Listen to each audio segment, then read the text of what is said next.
Well, hello, friends. I cannot wait to introduce you to my friend, a fellow Jesus follower, an incredible husband and father, Tim Spiker. He is a thought leader and one of the most genuine and authentic individuals I know. And I don't say that just because you're right here in front of me. I love telling people about you and about the work that you do. He is the author of The Only Leader Worth Following.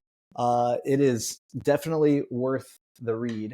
There's there is, I guess, the thesis. I definitely want you to talk about that, but there's a little asterisk right in there, and I know that that has a lot to do with this concept of really not the what of leadership, but the who of leadership.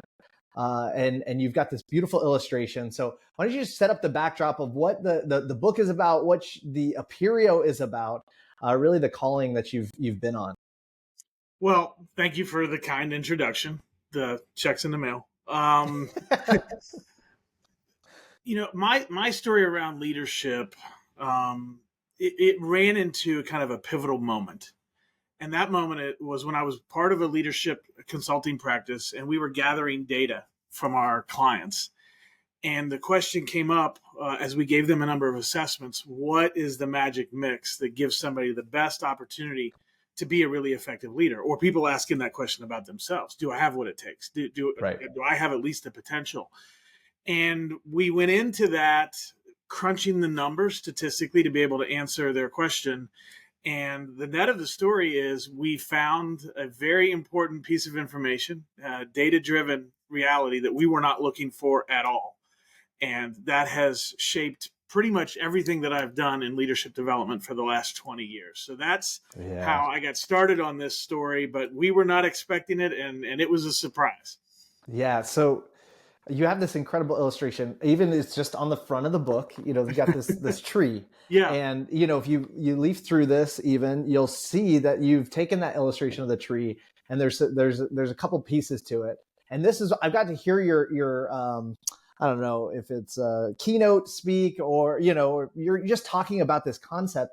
What I love is that there's these two sides of leadership. There's the what of leadership, which I think is what you guys were really hunting, right? What makes a leader great? What do they do, right? Yeah, I mean, Um, when it turned out, when you look at where the story ended up, I'm not like, what were we looking for? I mean, I think we were looking for connection between personality, style, yeah, natural ability, which is, to put a little meat on the bones there. If you show me a list of 15 numbers, am I going to remember 3 of them or 11 of them? yeah. When I say natural ability, I don't mean Okay, natural leadership ability. I right. mean kind of natural abilities like that. We were assessing people, and they wanted to know if if personality plus natural ability led to better leadership. That's what we were looking for. All right, all right. You said that really, really fast. That was Yeah, an sorry. incredible. Slow me down. Slow me down. I also love equations. So you just said, say that equation again, because I think that's honestly probably the same thing we're probably looking for in the church as leaders, as Hmm. pastors, when we're recruiting for our volunteer teams. We're looking for those two things. And say those again for us. Yeah. So personality, and the Uh assessment huh. that we were using, which many people are probably familiar with, is the Myers-Briggs Okay. MBTI, Yep. Myers-Briggs type indicator. So our clients were taking that assessment, and they were taking a natural abilities assessment called the Highlands, which is Okay. a lesser known. I think it's a great assessment, and we had a leadership 360.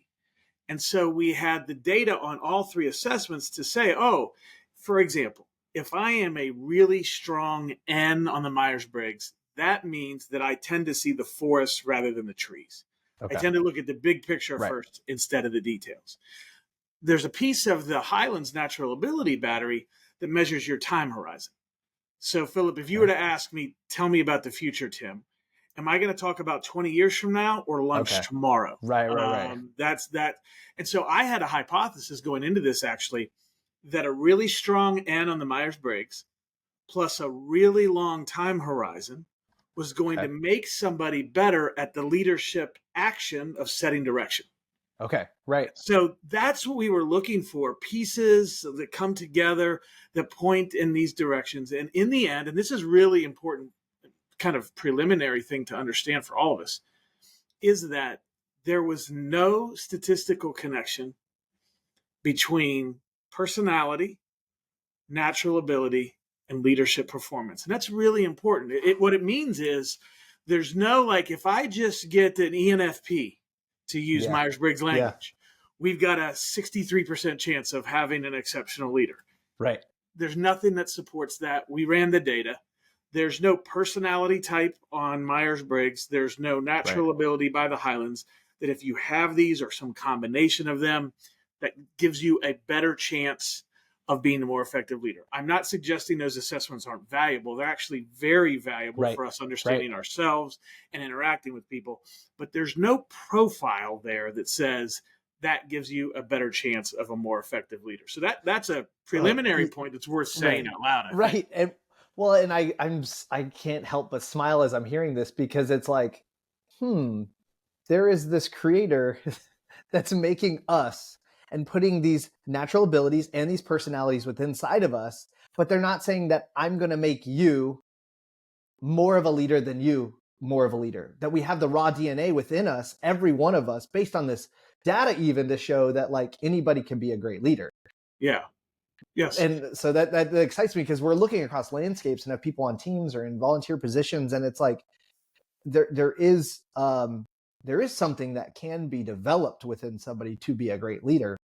It doesn't necessarily have to be hardwired, and we're only looking for those people who can actually help all individuals. I get this question once in a while. It's not always in the faith-based community like this one, but it's a question about nature versus nurture. Sure. Can we teach leadership, or is there just a natural inclination? And I give the classic consulting answer of yes. I mean, ultimately, when you look at Scripture, He gave some to be pastors, some to be teachers. When we look at the assignments within the body, we've got roles. We've got people to play management and leadership roles. But the question is, how are we maximizing any of the roles that God might have for us to do ultimately? Right. And so I like to draw a parallel analogy with either music or athletics. Okay. Do we know people that are naturally gifted musically? Of course we do. For sure. We know some people, are naturally gifted athletically, and we know other people that can't walk and chew gum. And at the same time, that's a very, very difficult thing for them. They're not particularly on the athletic side. They're not gifted. And so the idea isn't, is it nature or nurture? I think it's both. And no matter where we fall on the scale of gifting, we want to maximize that gifting. We want to say, okay, wherever I fall, whatever gifts God has given me in these areas, I want to be the very best at that can be, and that includes in the space of leadership. Yeah, man, that's really good. I know that some of the things that you were really exploring, because I look at this list of what you would label as the what of leadership. Yeah. And I would say, like, that's curriculum that I would love to build out. And then I would love to help churches develop the what of leadership. And so not saying that these are not important. Yeah. But you found this percentage of the effectiveness of a leader is dependent upon what I probably would have assumed, and what I think most other people would assume, is perfecting the what of leadership. So you have pursue vision, think strategically, marshal resources, ensure execution, unleash motivation, which I love that, cultivate talent, drive culture, and communicate effectively. Everybody right there is probably writing all of those down. I said them really fast because I want everybody to not focus on those. Don't focus on those right now. That's not what this is for. Yeah. But like, that would be an incredible development track for somebody in the what of leadership. But you found the effectiveness, and this is, I'll let you, because this is your hook, really. Like, tell us the finding and this great correlation that you found doing all of this data and trying to prove one thing, but end up finding something completely different. Yeah, so we'll dig into the analogy here and where did that research ultimately find. So I asked my colleague Vanessa Kiley, who was our resident number cruncher, as she looked at the Myers-Briggs and the Highlands and our Leadership 360, what's the correlation? And that's when she came back and said there isn't one. There isn't a correlation. I was relatively satisfied with the answer. I turned to walk out of her office, and she said, but I did find one thing. And she kind of pulled the old Columbo on me, like, oh, by the way. Yeah. Oh, by the way. So I turn around, and I'm like, well, what did you find? In not finding anything in the direction of our investigation, keep in mind, we were looking for connection between personality, natural ability, and leadership performance. In her desperation of finding nothing, she finally just said to the SPSS software, find anything. Find any statistical correlation that you right. can. Please find something. And what it came back is, for correlations, you can ignore the MBTI. Okay. For correlation, you can ignore the Highlands natural ability. You just need to look inside of your own 360, because there are two areas that are responsible for 77% of the variability within your leadership 360. If you go up in these two areas, all of your leadership performance is going to go up. If you go down in these two areas, all of your leadership performance is going to go down. And so ultimately, coming back to the tree analogy, as you just listed off those what's of leadership, which is basically like the greatest hits of leadership books you're going to see when you're walking through the airport. Right. Are going to be on one of those things. And yet none of those things were a part of the two things that were driving 77%. So I'm going to do something here. We're going to do a little time warp. Okay. I would like to save everybody the 3 years it took me to realize this. And when I say it out loud, it's almost embarrassing to be like, wait a second. You had all this data, and it took you 3 years for the light bulb to come on, Tim. I'm being honest. It did. It took 3 years. Here's what those two areas were, and we'll give them a name now. Inwardly sound and others focused. Inwardly sound and others focused. Now, put that against things like communication. Put that against things like strategy and motivation and execution. The things that we typically talk about in leadership that both you and I mean, you said you would like that curriculum. Me too. I'm very interested to be in that conversation. But it turns out that inwardly sound and others focused is more responsible for our leadership effectiveness than all of those typical greatest hits things put together. And so the realization that took me 3 years, and I remember the day that the light bulb came. There was a moment, and I was looking at a whiteboard, and I'm like, oh my goodness.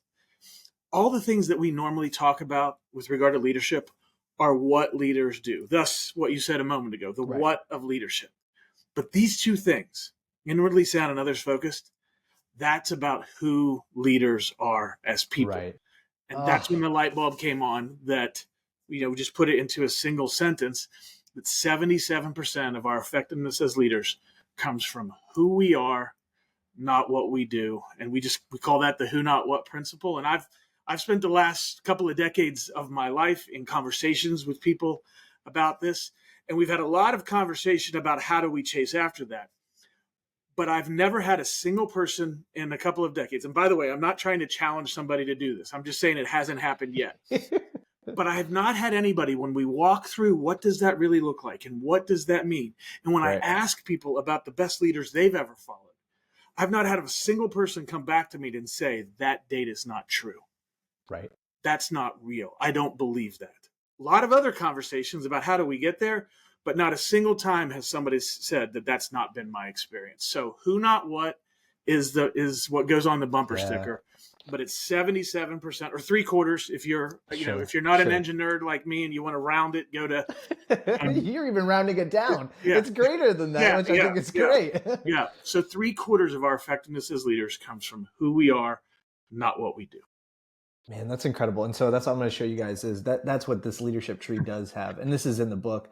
I just like this really incredible card, because you've got the who of leadership is the roots. And when we look at it, you talk about others focused and inwardly sound, then it's who God made me and how I can, and this is me, you and I, our conversations are always like, this is it. Like, this is this gospel. And we just laugh and we it's like, it's who God made me, and being just anchored in that, confident in that. And then the overflow of my relationship with God obviously is then going to help me focus on others.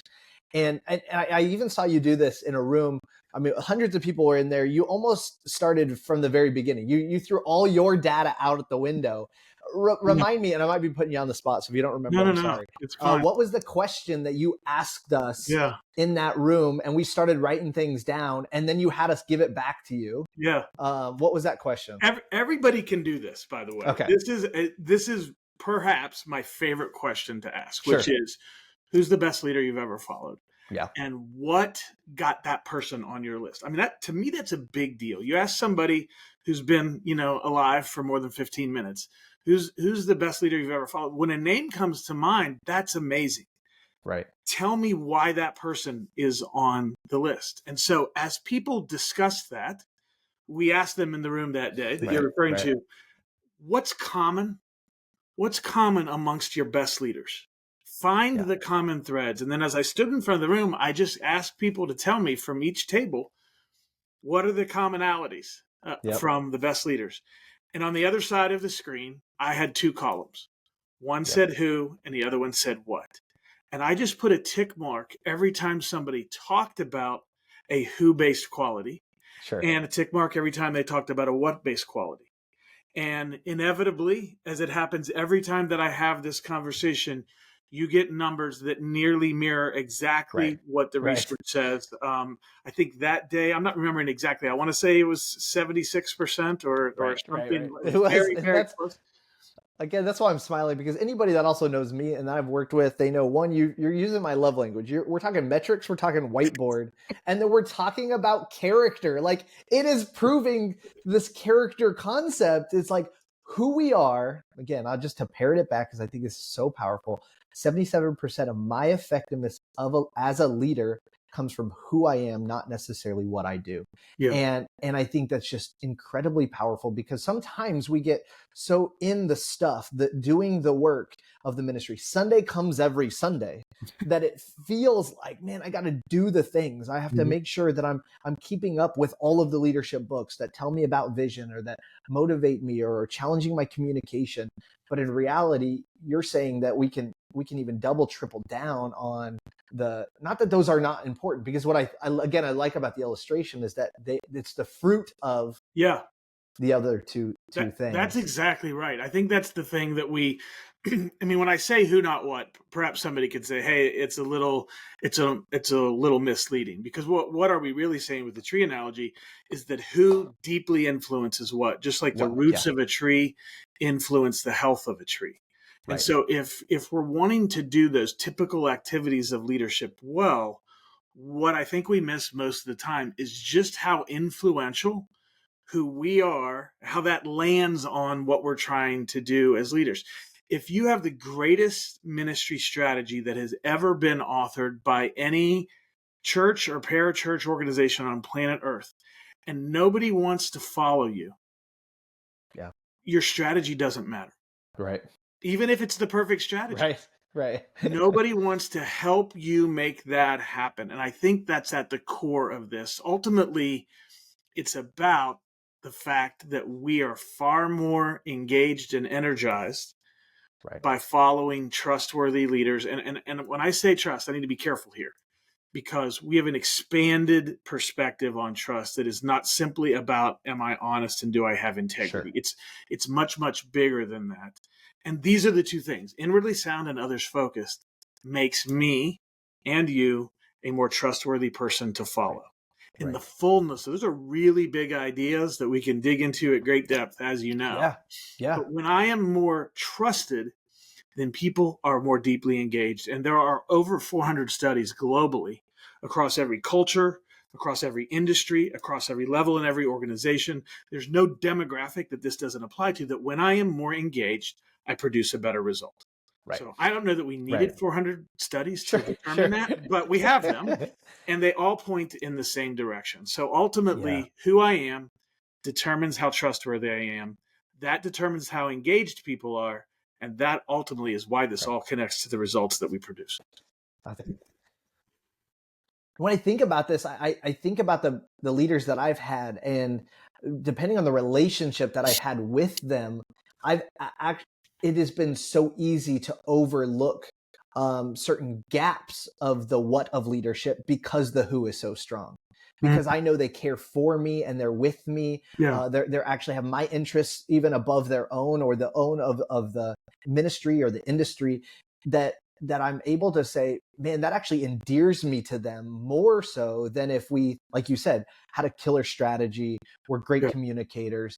But if we couldn't just sit and have a real authentic conversation, it's like, I don't know if I want to be a part of this. And so it's so funny because I apply it personally. And, you know, I think that's a lot of times what we probably do is like, this is resonating with so many. I think you just did, and it maybe it took you 3 years to get there, but thank you for doing that hard work to give us a language around the who, producing a better what, honestly.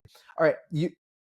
Under inwardly sound and others focused, you also have some aspects or qualities of those, because I think this is the point where, you know, how do we practice this? If we recognize those are really two incredible anchors or pillars of my leadership, how do I get better at being others focused, inwardly sound? How have you done that through the Apereo, in the corporate setting, Yeah. and what can we do in the church setting, really? Well, I think we talk in scripture about the working out of our faith. And so many Mm, times that means walking alongside. I mean, we have the body of Christ, right? We have the yeah, body of believers. And so kind of doing this type of internal character development work on our own is not going to be as effective in generally as if we do it alongside other people. So yeah, we in the, not in the church world, we take our corporate clients and say, hey, you're going to work in a small group of four, and you're going to talk about these things within a small right, group before it. And yeah, we get a few sideways looks because that's not normally the corporate way. But what's really fun is when people say, okay, I'll give it a shot. yeah, And then they realize that these are fellow travelers and that they get a chance to hold one another up and encourage one another. Now that's a non that's a non well, not a completely non-Christ environment because we've got believers in those sure, organizations, but it's sure, not a church or a parachurch organization. And right, so I think in the working out of our faith, part of what I would call who-based development that's so critical, we use three letters, DCT, depth, community, and time. These yeah, things we believe are absolutely essential to do who-based development. Depth simply means that we're not going to stop at the evaluation of actions. We have to look at motives, perspectives, intent. What was the thing going on behind the action? It's right, really the only way that we're going to grow and develop at the core of who we are if we're able to look underneath that rock of actions. Community, I just mentioned the small groups. Like, I need accountability to show up to right, the activities, but also I want to watch your story unfold because I'm going to learn from that. And I want you to speak into my story because I'm going to learn from that as right. well. So community really provides multiple things that make the learning process go more effectively and go faster. And then finally, time. Nobody likes this one. Everybody Yeah. wants, like, give We me want the it now. pill or the Come on. easy Yeah, button or exactly. whatever. Like, I get it. I get it, and I tell you, the for profit corporate world doesn't like it either. Like, they Sure. they they hate it as much as anybody. But the reality is, in most instances, as in, I'm going to make up a statistic here, but north of 99%, our development in these ways does happen over time. It is Yeah. the honing, and the beautiful thing, the incredible thing that this group of people engaging in this conversation has that the rest of the world doesn't necessarily have is the moment by moment guidance of the Holy Spirit. Like, Yeah. That's that right. is game changing in the world Right. of sanctification and awesome. Can we as humans make progress without the Holy Spirit? We can make some, Sure. but my goodness, why would we not have the greatest counselor ever as we Yeah. go through different experiences over time to become more and more Christ-like? So DCT, depth, community, and time are the three elements that we think Yeah. is so critical to grow and develop in becoming more inwardly sound and others focused. Well, and this is what I would love to encourage those that are listening with, is that you in a corporate setting are encouraging and partnering with these executive level leaders that are actually dictating that, hey, our management is going through this at all levels almost, and we've got them down, you've got them down in these small groups that are, instead of saying, hey, let's cover all of these 11 qualities or aspects that fall under inwardly sound or other focus, you actually recommend take one at a time and do the depth, the community, and the time. Take 10 weeks to go Yes. deep on being curious, Yeah. being empathic, being humble. And I tell you, yeah, in the churches, we're like, come on, 1 week on each of those, we'll be fine. But you do this intentionally because there's then this practice and this exercise and building habits. And I say all that because I do want to encourage our listeners, like, if corporations are having their staff, their leadership go through small groups just to develop their leadership, qualities and character, then how much more could we embrace a similar concept and say, let's take our team through the who of leadership, just so that we, again, our effectiveness of leaders, our ability to develop others, our attractiveness even to the gospel can increase. What would you encourage us as leaders that are watching this, that are maybe hearing this for the first time and are interested in pursuing something like that? What would you recommend? Well, I think the biggest challenge in church world, and I don't work full time in church world, so somebody Right. could say, "Well, what do you know about this?" And fair criticism. I'll just say Sure. maybe nothing, but I'm going to offer a thought. And my thought is this: from talking with friends, many friends over the years who have worked in church world, I think the biggest mistake that we can make is to assume that because I'm a Christ follower, I'm already well developed in all these areas. Mm. I think that is a huge mistake. And look, to be able to say I'm insecure, for example, to be able to say that out loud, it's not, I don't, we've got to be able to name things in order to work on them. We've got to be able to name things in order to pursue them. And to be able to say, look, I show up with lots of self-doubt, or I'm concerned that, to take extreme versions of this, the sky's falling at every turn. That's a struggle that I have. If you don't think that affects your leadership, you're out of your mind. And I say that with all the love in the world that I can. That insecurity, which shows up on the inwardly sound side of things, when we lead out of our insecurity, our greatest result out of that is mayhem and chaos. When the unspoken reality for our teams is that our number one job, let's say that I'm working in a church environment, our number one job isn't the gospel, it's making Tim feel okay about Tim. Now I'm never going to say that out loud to my team because I'm not usually conscious of it. And the team might not even say it out loud, but everybody understands with their actions that we've got to make. If you've ever found yourself, I'm going to cut myself off and say this. If you've ever found yourself saying, how do we make sure that he thinks it's his idea? Whew. Now, that could be an issue of insecurity, or it could be on the others focus side of things, a lack of humility. Yeah. But if we're also this as a team, if we're having the meeting before the meeting and then the meeting and the meeting after the meeting, I want you to just listen how inefficient that is. Is it any wonder then when we are not well-developed human beings, we introduce incredible inefficiency into any endeavor that we are doing. And it doesn't matter whether we're talking about a business or a church. When we got to have 3 meetings for every one, because we can't say this in that meeting, when I can't have that conversation with that person, all of a sudden, when we show up as deeply developed, inwardly sound, and others focused, our challenges don't get easier, but our focus on them gets better. Wow. Our ability to say we're going to turn our focus on our challenges, not on one another. And when we do that, we become much better organizations, including churches. So as you tell, I get all fired up and I get going. I love it. I love it because I have hopes. I have hopes for the church.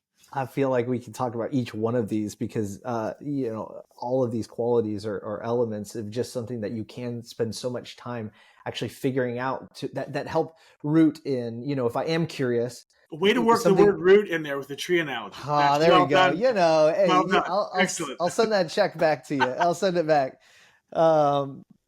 There's those pieces there that I do think that, like, because having gone through a few of these, it's like, it does stay top of mind, and it does allow me to ask the secondary or even third questions, because I am deeply selfish. I am deeply focused on myself most of the time, but by creating a practice and a habit, I realized, man, we could be so much better together. We could go so much further as we're working together than I ever could if you were just an extension of my leadership. So by me being a support to you and to your leadership, we're going to see far greater wins. And yes. So I want to thank you first and foremost for doing the hard work, and committing your life to this message, because I think it is so central to the gospel.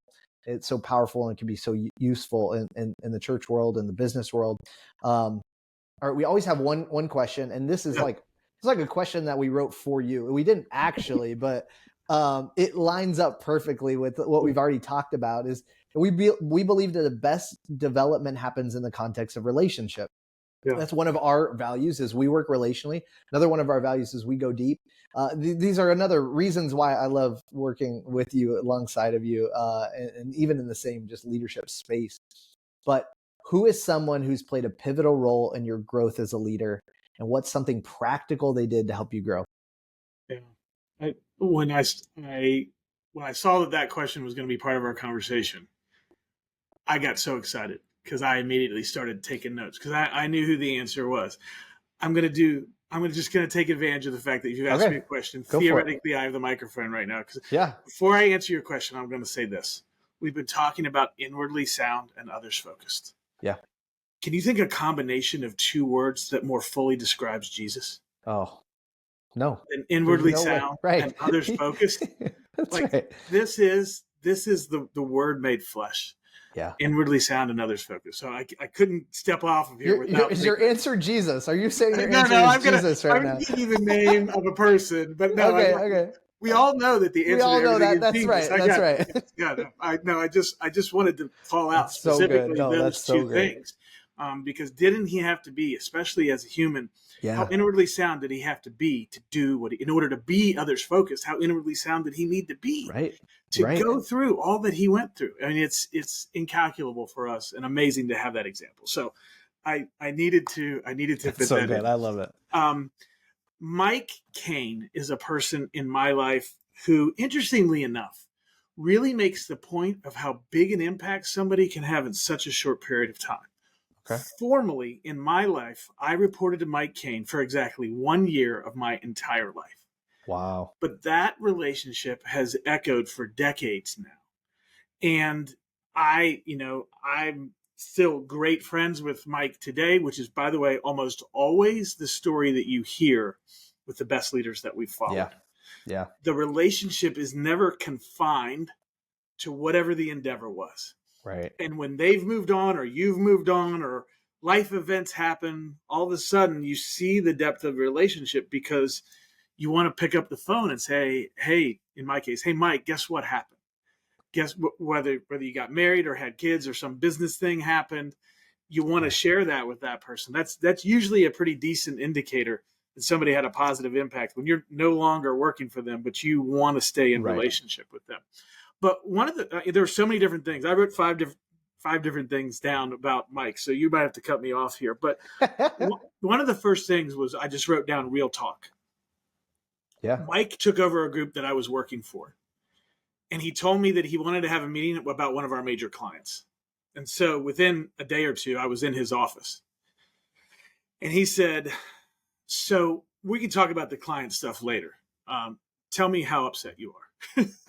And so he had read on my face about how discontent I was in the role that I was in, what was going on in our organization. I mean, if you want to split hairs, I suppose he used the client thing to get me into his office. That's fine. I would have gone anyway. But I figured out very quickly that this was somebody who wanted to talk about real things. Yeah. He didn't want to play life or play leadership or even play business. Yeah. He wanted to be the real McCoy across the board, and he invited me to do the same. I will never forget. I was in a meeting with our company. Still, this isn't long after that. We're in a room, and the whole consulting group is there. And one of our leaders makes a comment, and I will tell you, I don't even remember what the comment was. I just remember what Mike's response was. They made the comment, and then they said, Mike made a responding comment. And they said, I don't think this is the environment for us to have that conversation in. And Mike said, and my jaw hit the floor. Mike said, I don't know if I want to work in an organization where we're not allowed to talk about what's really going on. Wow. And I just looked and holy, I mean, you don't expect people to say real things. So I will tell you, knowing Mike's story as I do, that comes from somebody who's done a lot of work on themselves to reach a place of, back to insecurity, of being so secure and settled in himself and in his creator that if somebody walks me out of that building right now and says, give me your key card, Mike's like, okay. I mean, it's not what I hope happens, but if that's the way you want to respond, then okay. And so Well, and that the realness cool for part is it's yeah, not done with such arrogance of like, no, you need me. It's more of like, I know who will provide for me. Like there's something greater beyond just doing this thing. So you can actually hold on to your integrity or hold on to, yes. yeah, that's So he incredible. was an incredible example. Now, a lot of the other things I would say about Mike as the best leader I've followed are Yeah. the things that I hear our clients say about the best leaders they've followed. So he always had time for me. He Yeah. always had time to invest in me and make sure that I understood what Yeah. was going on. He ran cover for me up the organization when he thought I was doing good work that maybe our upper management didn't fully appreciate or see the potential payoff. He wasn't one of those, some leaders, they receive pressure from up the chain of command and they Yeah. turn around and you get it double Sure. because he's literally the opposite of that. He's like a bulwark. The pressure comes to him and it just stops right there because he is able to take Wow. it and willing to take it and fine to take it. And then he's going to turn around to the team and say, okay, let's make sure that we continue to work on the things that are going to provide the most value over time. I'll hold the dogs off over here. And he did it. And here's this is really important. He did it with no concern about how that would impact his career. Yeah. He didn't say, well, you know what, I might get passed over for a promotion if I buck the system. He said, Right. no, you guys are working on things we need you to work on. I will take care of this over here. Keep doing what you're doing. So he's very, very others focused. He called me. I can't not tell this part of the story. I'm in my car. He calls me. He said, hey, I've got another job opportunity. And it was much better pay, industry he's Sure. from. I mean, everything about the job, it was like, you've got to take this job. Then he asked me this: are you going to be okay if I leave? Wow. And man, I get emotional about it now, just thinking about it. Because I mean, he didn't need to ask me that question. Sure. Like, Yeah. and the truth is, if he didn't take that job, I would have punched him in the face. You have to, Right. Mike, you have to take this job. But he was calling because he knew how much Right. cover he was running for me in the organization. Wow. He knew, and he just basically said, "Are you going to be okay if I do this?" And sometimes, I share that story once in a while. Somebody said, "Well, what would he have done if you had said no?" I was like, "I don't know, but there was no way Yeah. I was going to say no. Don't go." I wanted to please Mike. I mean, if you wonder if you made a contribution, if they wanted me around, then Yeah. they got me a year longer than they would have if you hadn't been here because I was leaving. Right. And so Wow. but that kind of care that goes way beyond the workplace, seeing people as people, investing time in them, it just, time after time after time, Mike Kane showed up as an inwardly sound and others focused leader for me. And that has continued. Our relationship has continued for 20 years since I worked for him for that 1 year. And Man. even professionally now, I've gotten to work with him on this work. I've gotten to work with Yeah. his organizations around who not what. So it's been a huge blessing to me in so many ways. But That's Mike so Kane cool. has been an uncountable blessing in my life. That's incredible, man. I'm so encouraged by you and what you see, not only in leadership but just how you embody it. I think that's been one of the um, most exciting parts about getting to know you too. Is it's not just something that you've written and teach, and then you get behind the scenes or to dinner, and it's like, wait a minute, this isn't. You take your own medicine and you model it so incredibly well. So thank you so much for your leadership, for your impact. How can people find you? I would encourage you highly. Amazon, probably the best place to Thank get you. this. Thank you. Only leader worth following. I know you got a podcast too, so tell us a little bit Yeah. about some of that. Yeah, the podcast is called Be Worth Following. So you'll find us wherever podcasts are found. TimSpiker.com is probably easiest because we're doing this, but BeWorthFollowing.com gets you Yeah. the same place. So if you just remember Be Worth Following.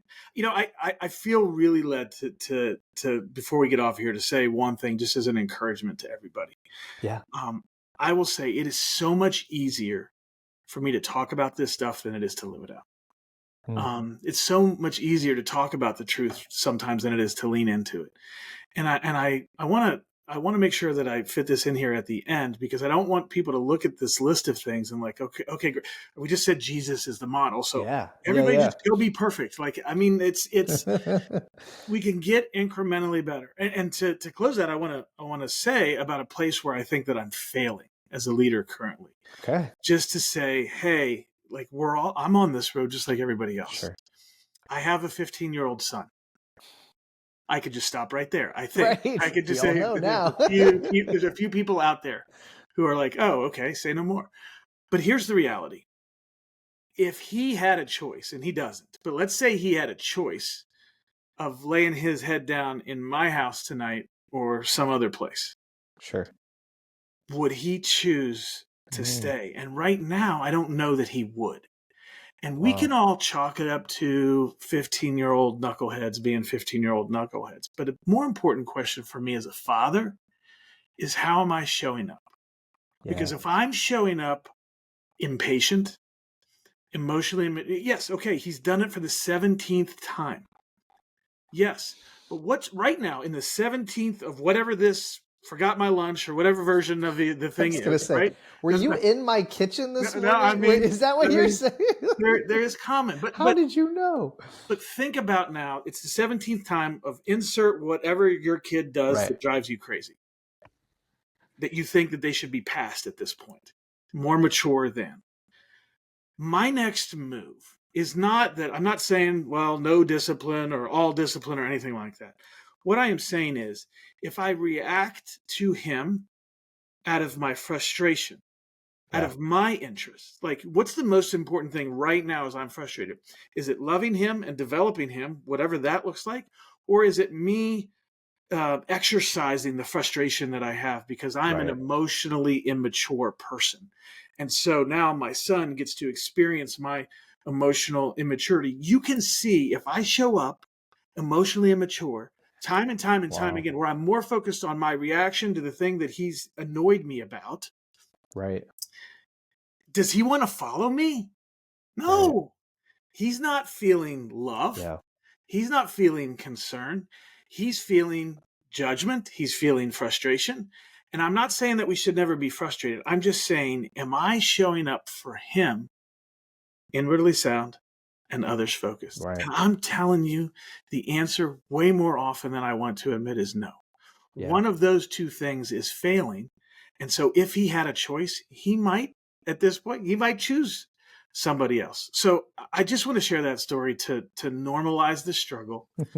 Just because I was involved in the research doesn't mean that I have it figured out. And let's not give up. Like, okay, Right. here's where I'm at. I've been failing for the last year in a Yeah. significant way with my 15-year-old son.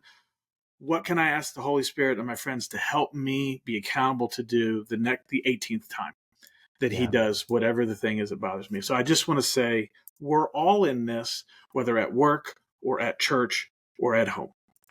Yeah. Well, thanks for putting some guideposts along. I know it is a journey, and you've just given us handles to focus on some things that, okay, I could practice this time and time again. These are muscles I could flex, I can exercise, I can work out. Yeah. But just like the other side of that is they could also grow atrophy if I'm not intentional about it. So thanks for giving us those handles. Tim, I'm so grateful for you. Thank you for the time. Yeah, appreciate you so much. We'll talk soon.